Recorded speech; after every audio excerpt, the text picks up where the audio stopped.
Madame la ministre, ce qui est fondamental dans les soins de santé, c'est de garantir la sécurité tarifaire des patients. Et là, il y a danger. Danger, notre collègue vient d'en parler, puisqu'il y a blocage du système de concertation parce que vous avez imposé d'importantes économies sur l'indexation des prestataires de soins. 250 millions, vient de le signaler. Et depuis mi-décembre, les kinés sont en attente. J'ai d'ailleurs posé la question qui revient ici en question d'actualité le 17 janvier, qui aurait dû être traitée en commission, parce qu'il n'y a pas d'accord tarifaire. C'est le cas également des dentistes, c'est le cas de l'accord médico-mut qui est dénoncé par deux syndicats médicaux, et donc on peut fixer les tarifs, ils peuvent fixer les tarifs comme ils l'entendent. C'est du jamais vu dans notre système de concertation comme le nôtre, et ce sont les patients qui sont pénalisés parce qu'ils payent plus cher, ce pourquoi ils sont moins remboursés. Et donc, je n'ai pas le temps non plus de vous présenter les chiffres, mais je peux, chiffre à l'appui, vous dire qu'il y a eu une augmentation des suppléments chez les kinés, chez les dentistes et chez les médecins spécialistes. Et donc, c'est la constatation, un patient sur 5 reporte ses soins faute de moyens financiers, et sans accord, c'est la sécurité tarifaire qui est mise à mal. C'est une situation inquiétante. Nous tirons la sonnette d'alarme depuis plusieurs semaines, Madame la Ministre. La question, c'est comment allez-vous débloquer la situation? Pour se comprendre, il faut se parler.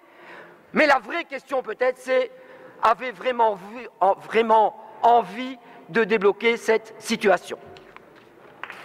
Merci, Monsieur Sinsel. Mevrouw de Minister. Dank u wel, mevrouw Gironflé, monsieur Senesaal. Het Verzekeringscomité heeft tijdens de vergadering van 27 februari een tekst van individuele conventie vastgelegd om voor te leggen aan alle kinesitherapeuten, dus ook diegenen die niet in de vereniging lid zijn. Er is een convenant toegevoegd die afspraken en verbintenissen bevat, die tussen de vertegenwoordigers van het Verzekeringscomité en de vertegenwoordigers van de kinesitherapeuten worden aangegaan, en die ook de oprichting van een taskforce binnen die schoot voorziet om een meer lange termijnvisie uit te tekenen. De vertegenwoordiger van de kinesitherapeuten in het Verzekeringscomité heeft deze convenant mee ondertekend, en op 10 maart is er een brief naar alle kinesisten gegaan om dit toe te lichten, en wij verwachten de telling van het aantal geconventioneerde verstrekkers tegen midden april. Deze individuele conventie geldt voor 1 jaar met terugwerkende kracht vanaf 1 januari, opdat de kinesitherapeuten die toetreden ook hun recht op een sociaal statuut kunnen vrijwaren.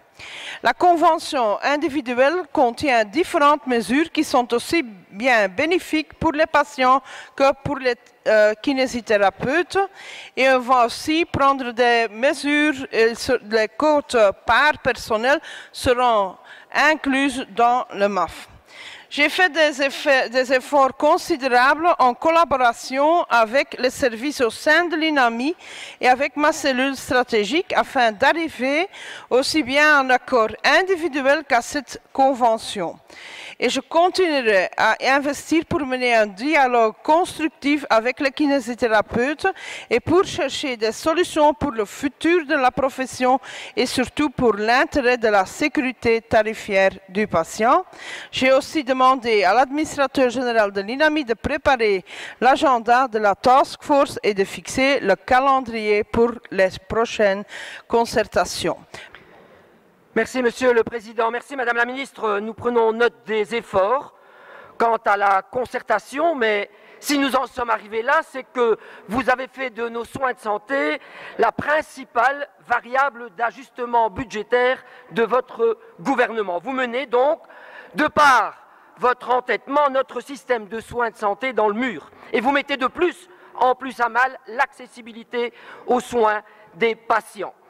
Ce n'est pas une désinformation de notre part, comme vous essayez parfois de nous le faire croire, ou en tout cas de le faire croire dans les médias. Et ce n'est pas non plus le fait des professionnels de soins, comme vous le laissez penser sur les réseaux sociaux.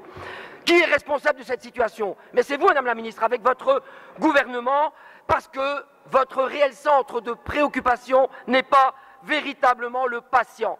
Je vous entends dire en commission qu'il faut mettre son mal en patience. Madame la ministre, mettez le bien-être des patients en urgence. Merci, Monsieur Sinsal.